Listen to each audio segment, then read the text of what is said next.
To the last video for semester 1. Whoa, oh my goodness. Okay, so here we are with section 6.3, and we're going to learn how to find trig functions of any angle. And what that means is, like up until now, the angles have had to be part of a right triangle. But what about angles bigger than 90 degrees that can't be in a right triangle? What then? And so that's what we're going to look at. Okay, so let's just get into it. Let's look at where this all comes from. So the first thing is I have a unit circle, and what that means is the radius is 1. That's the key. So that means at this point right here is at 1, 0. We have 0, 1. We have -1, 0. And finally 0, -1. And these are really useful this is a really useful circle when we're dealing with trigonometry, and you're going to see why by the end of this video.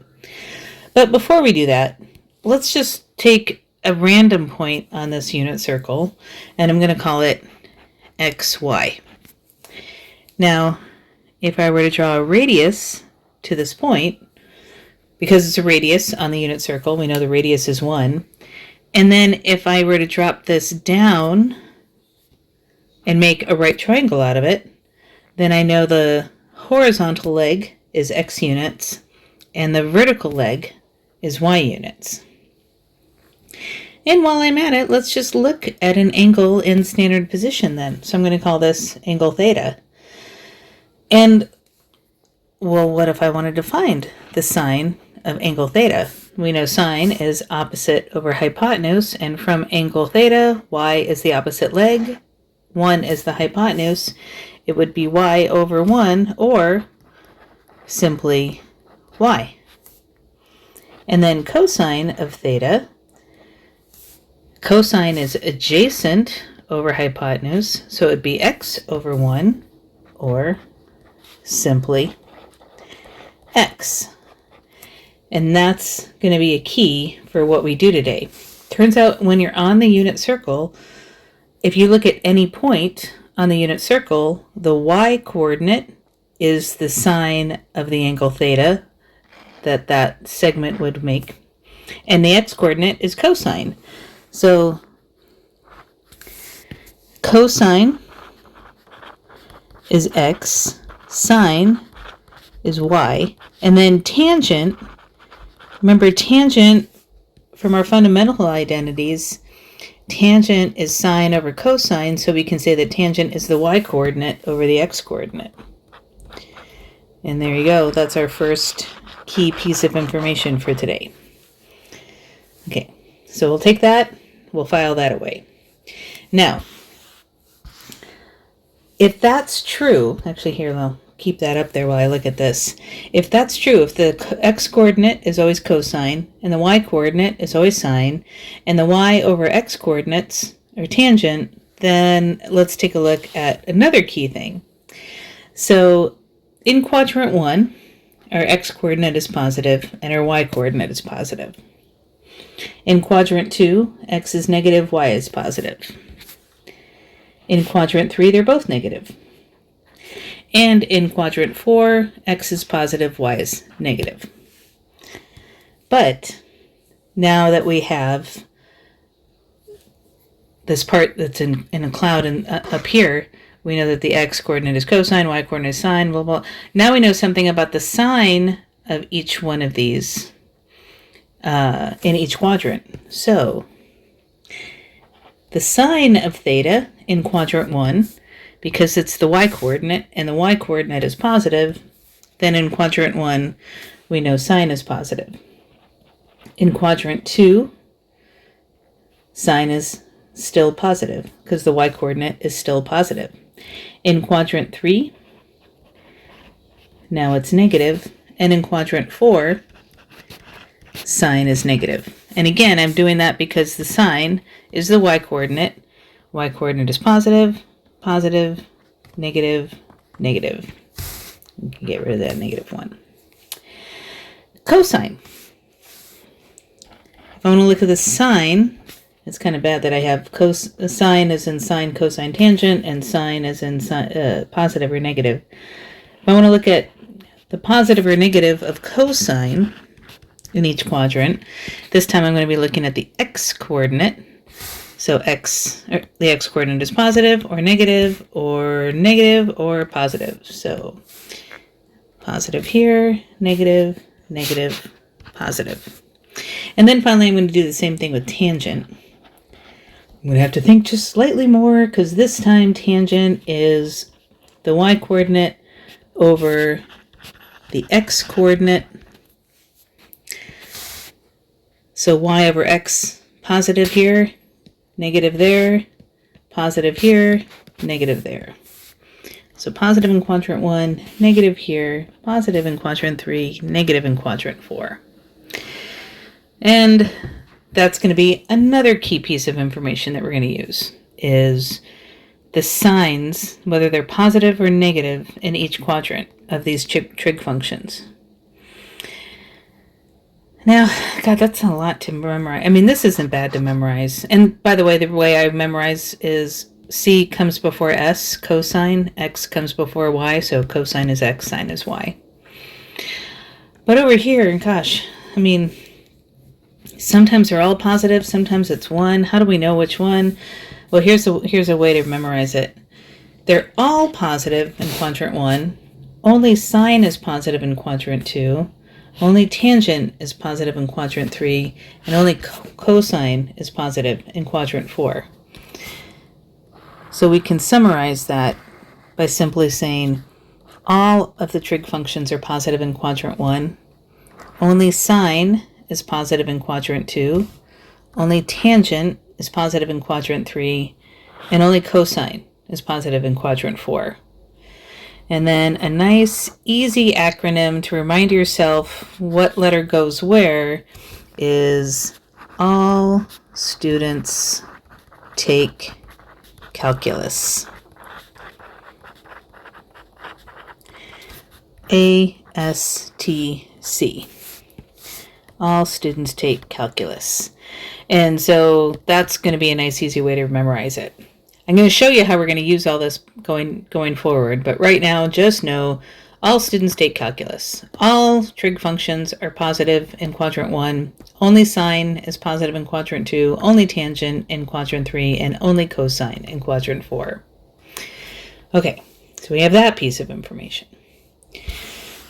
Now let's look at a unit circle a little more specifically. Now I'm going to fill all this in later on, but let's just look at part of it so I can show you where I'm going to get it from. Let's look at 30 degrees right here, which we also know is the same thing as pi over 6. Now this is a unit circle, so I know that this point is at 1, 0. The radius is 1. If I were to draw a triangle here, if the hypotenuse is 1, that's 30 degrees, and that's 60 degrees. From the 30, 60, 90 triangles that you guys learned last year in Integrated 2, we know that the shorter leg is always half of the hypotenuse, and the longer leg is always the shorter leg times root 3. That means that the coordinates for this point,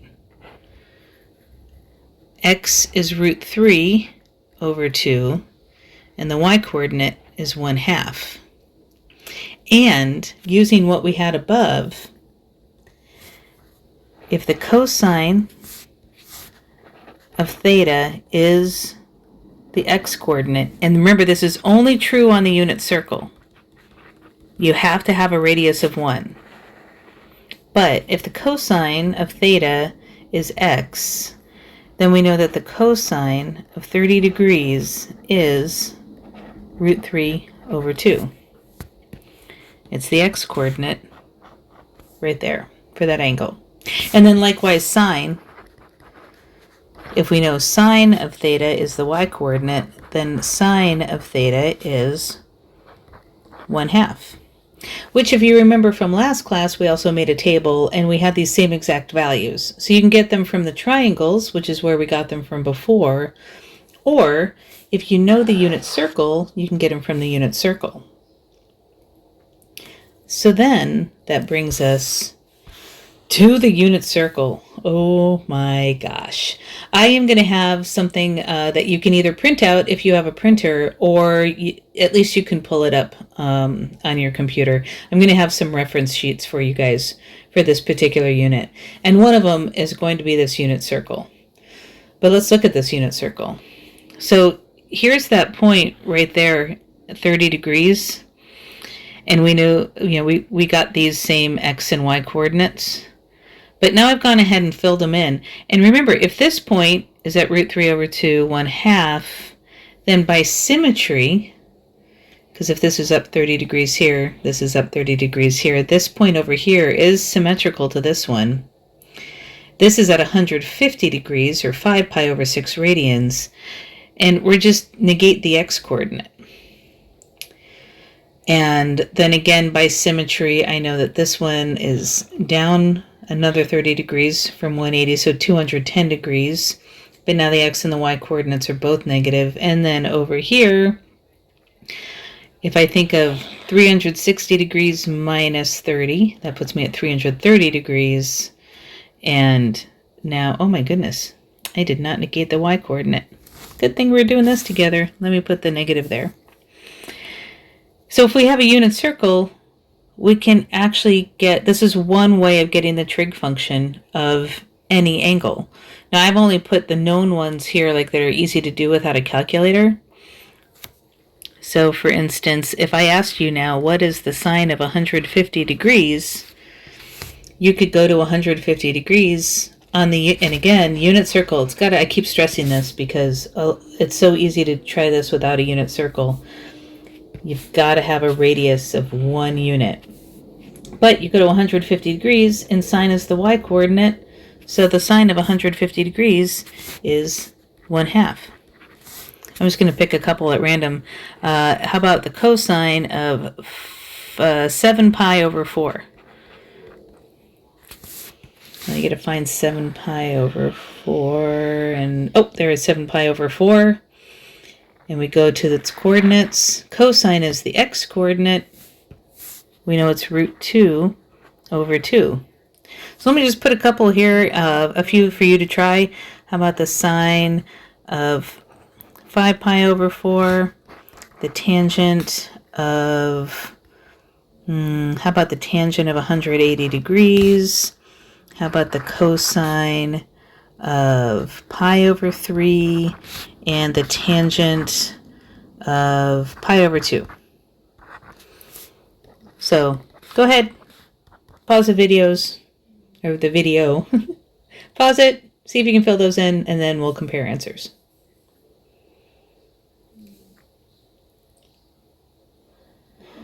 All right, so let's take a look. 5 pi over 4. We find 5 pi over 4 right there. We're talking sine, so we look at the y coordinate, it's negative root 2 over 2. Negative root 2 over 2. This is tangent of 180. We have to go to 180. Now tangent is sine over cosine, so it's y over x. 0 over negative 1, but that's just 0. And cosine of pi over 3, there's pi over 3. The x coordinate is 1/2, so that's 1/2. Tangent of pi over 2, there's pi over 2. Y over x would be 1 over 0. Oh, wait a minute, but we can't do that. So this one's undefined. There's going to be some undefined values anytime you divide by 0. So there you go. If we were to have a point that's not on the unit circle, that's not one of these, like let's just say, let's say I was looking at 20 degrees, then, measure up 20 degrees, then you go down, you can measure your x coordinate, and that would be the cosine of 20 degrees. Measure the y coordinate, the vertical length, and that would be the sine of 20 degrees. So you could still use a unit circle for other angles, but this is how you do it for the angles that we know. So there we go. That is one method for finding the trig function of any angle. The only drawback of that is you gotta have a unit circle or have the thing memorized in your head. And if you don't have it memorized in your head, you gotta be able to draw it really fast. Now, people do draw this really fast. People see patterns in it, like you get to know the angles really well. And if you take a look at the points, everything's always divided by 2, unless it's one of the quadrantals. And then looking at the x-coordinates, it's root 3, root 2, root 1, which is just 1. And then you go backwards down the y-coordinates, root 3, root 2, root 1. So I've seen students actually draw this really fast on their papers. But you got to draw it really fast on your papers. And you got to know it. In order to draw it really fast, they still know it. In fact, they do it so many times, they get to see it in their heads. That is one way. So now we're going to look at another way of doing this. Okay, this other way, rather than having the unit circle memorized and drawing that every time, it's having these values memorized. And I'll tell you, honestly, please memorize these values. Even if you're going to use a unit circle, have these values memorized. These are like your multiplication facts of trigonometry. If you don't have them memorized, you will find this trigonometry, all that we do, is very difficult. If you have it memorized, it's going to make your life so much easier. So the good news is we have the whole winter break that you can work on memorizing. I'm not saying I'm giving you homework, but honestly, make yourself some flashcards and memorize these values. There's not that many. 1, 2, 3, 4, 5, 6, 7 by 1, 2, 3. There are 21 values here. And again, if we were meeting in class in person, I would be giving you drills. I'd be doing, okay, cosine 90 degrees, and you'd have to write it down really quick. Sine of pi over 4, and you'd have to write it down really fast. But if you can get to know these like the back of your hand, it's going to make life so much easier for the rest of the year. And in calculus, and in your later math classes. So memorize these values. Once you have these values memorized, then we can find the trig function of any angle. So what we're going to do is we're going to use something called the reference angle. What is the reference angle? So the reference angle, we use, if we're talking the reference angle for an angle theta, then we use theta prime to notate the reference angle. And it is defined as the positive acute angle, the terminal side of the angle that the angle theta makes with the x-axis. Whoa, whoa, whoa, what does that mean? That means this. If we have theta equaling 100 degrees, and we want theta prime, how do we find that? Draw a picture. Think about a picture. Now you get to the point where you can see these pictures in your head, because again, you do them so often. Right now we're just kind of starting, so I'm going to draw the picture. Think about which quadrant 100 degrees is going to go in. And again, it's not important that you draw this to scale. The important part is you get it in the right quadrant. So this is 0 degrees, 90 degrees, 180 degrees, 270 degrees, back at 360 degrees. 100 is between 90 and 180. It's going to be in quadrant 2. Just draw an angle in there. And like I said, it doesn't have to be drawn to scale, so you don't have to make sure that 100 degrees is in the right spot. Just draw it somewhere in quadrant 2 and you're good. That is theta. According to this definition, theta prime is the positive acute angle the terminal side makes with the x-axis. That would be this angle right here. And that is theta prime. If theta is 100 degrees, figure out how many degrees are in theta prime. And in this case, we can see it would be 80 degrees. You would have to do 180 minus the 100 gives you 80. And that's all there is to it. It's a little trickier when you're doing radians, because you got to get used to which quadrant radians go in. But that's really the simple idea. I'm going to put 2 more up here for you to try. I'll give you 1 more in degrees. Let's say 223 degrees. And let's say, oh, I don't know. How about 7 pi over 5? So I'm giving you guys the angles. I want you to, actually, you know what? I'm going to change my mind. I'm going to make this 323 degrees. Actually, I lied. I'm going to give you 4. Oh my gosh, Miss Show and Hair, make up your mind. How about 500 degrees? So I want theta prime. You guys pause the video and try those. All right, let's take a look. So this one wasn't too bad. That one's going to be in quadrant 4. 323 is between 270 and 360. So draw the angle in quadrant 4. So this acute angle, always go to the x-axis. We never do anything to the y-axis. But if we go to the x-axis, we can see that we'd have to subtract from 360 and get 37 degrees. Now, like I said, it gets a little tougher with radians, but here's the way I think about it to try to figure out which quadrant I'm in. I think of this as half of pi, this is 1 pi, this is 1.5 pi. 7 pi over 5 is 1 2/5. 2/5 is less than a half. So this is less than 1.5 pi. Definitely bigger than 1 pi though, so it's got to be somewhere in here. So here's 7 pi over 5. Here's theta prime, the reference angle. So I'm going to have to subtract pi to get this angle. So take away 1 full pi and you get 2 pi over 5. If you have something bigger than 1 rotation, you still want to think about which quadrant it's going to go in. So I took away 360 degrees and got 140, so that tells me this is going to wind up in quadrant 2. And if that's 140 degrees, this right here would have to be 40 degrees. So that's a reference angle. You got to be able to find the reference angle. Once you have that, then here's what you do. I'm just going to go ahead now and do some examples with you where we put the idea of the reference angle together with the table, together with this idea of which trig function is positive in which quadrant. Put those 3 things together, and then you can find the trig function of any angle. So let's just look at some examples now. So I'm going to do a few, and then I'm going to give you guys some to try, and then that will be the end of the notes. So we paid our price with the first day. This day is going to be much shorter.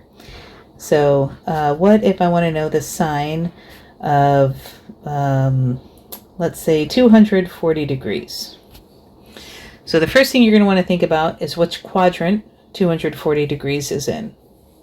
And if we think about a picture, 180 degrees, 270 degrees, it's in between there, so we know it's going to be in quadrant 3. So that is my theta. So this is my reference angle right there, theta prime. So we know that we are in quadrant 3, and the reference angle is going to be 240 minus 180, whoops. So it's going to be 60 degrees. Now another reason why quadrant 3 is important is because, remember, all students take calculus. We're talking quadrant 3 where only tangent is positive. So this means that our answer here will be negative. So here's how we put it all together now.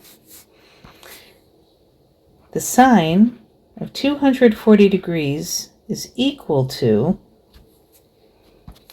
we're in quadrant 3, where sine is negative, and our reference angle is 60 degrees. And then we go to our table, 60 degrees, sine root 3 over 2. So that means the answer, sine of 240 degrees is negative root 3 over 2. So again, figure out which quadrant you're in, And that will help you find the reference angle and determine whether you're positive or negative. And then you just take that proper sign, positive or negative, and the trig function of your reference angle. And that's your answer. Let's try another one. And then I'll give you a few to try. Okay, how about cosine of 7 pi over 4? So think about which quadrant you're in. So that's the first thing I want you to do. Think about the quadrant. Okay, we're talking radians this time. So again, if we think of radians, I'm just going to put my quadrantal angles here really quickly. And so cosine of 7 pi over 4, that's like 1 3/4 pi. That's bigger than 1 1/2, but not big enough to be 2 pi. It's going to be in quadrant 4. So here is my theta. So then my theta prime, my reference angle, how far away is 7 pi over 4 from 2 pi? And it's pi over 4. So our reference angle is pi over 4. Whoops, pi over 4.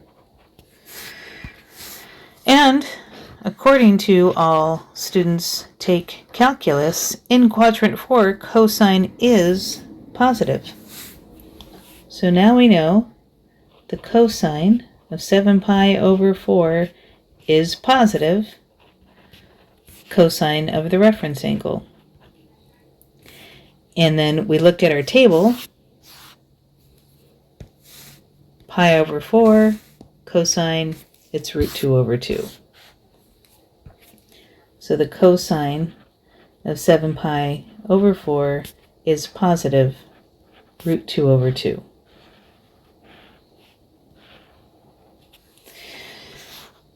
And that's the idea. So again, before I set you loose on a few to try on your own, figure out which quadrant you're in to determine the sign and the reference angle. And then just take positive or negative of the trig function of the reference angle, and that gets you your answer. Okay, I'm going to give you a few, and you guys try these on your own. Okay, so here's 6 problems for you to try. Give these a shot. If you have trouble, try doing the first one, and then I'll have just the first one worked out so you can check your answer there. And then I'll work out the other 5. Okay, so here's this one. Again, think of this as 1 1/3 pi. Here's pi, here's 1 1/2 pi. 1 1/3 pi would be somewhere in between, so we're in quadrant 3. So to find theta prime, we got to take away pi. That leaves you with pi over 3. And in quadrant 3, tangent is positive. So the tangent of 4 pi over 3 is the positive tangent of the reference angle. And from the table, I got positive root 3.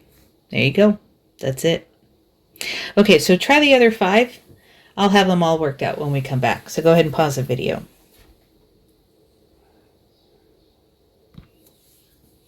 All right, so here we go. So the second and the third example are pretty straightforward. There's nothing different about those, so I'll let you look at those. I do want to point out the bottom 3, though. First of all, if your angle happens to be in quadrant 1, notice the reference angle is going to be the same thing as the given angle. And all trig functions are positive in quadrant 1. So anytime you have an angle in quadrant 1, just get it from the table. It's right there in the table, and it's 1/2.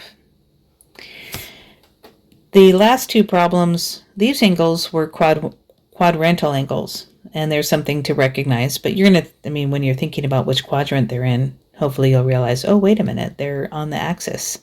So remember, sine is the y-coordinate. So there's the y-coordinate. Tangent is the y over x, and in this case, dividing by 0 makes it undefined. So there you go. And again, by the way, I got these points because they're from the unit circle. on the unit circle. It's got to be the unit circle. That's why we know that this is a -1 and that's a -1. All right, there you go. That's our last section. Woo! All right, have fun with the homework. I'll see you in class. Bye.